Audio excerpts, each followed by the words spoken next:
Nurses are literally the heart of healthcare.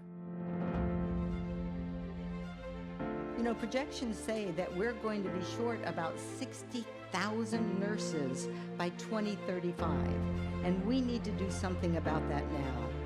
USF was at the top of that list when we thought, how do we expand? How do we put in a position to grow the nursing community that we need?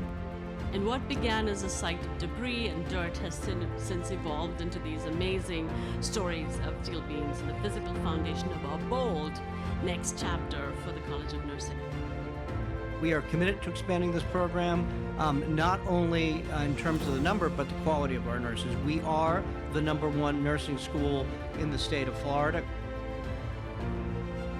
This expansion will allow our College of Nursing to more than double the number of undergraduate students we graduate each year, providing our region and our state with a robust pipeline of capable, dedicated, and passionate nurses. The result will be a healthier Tampa Bay region and our state.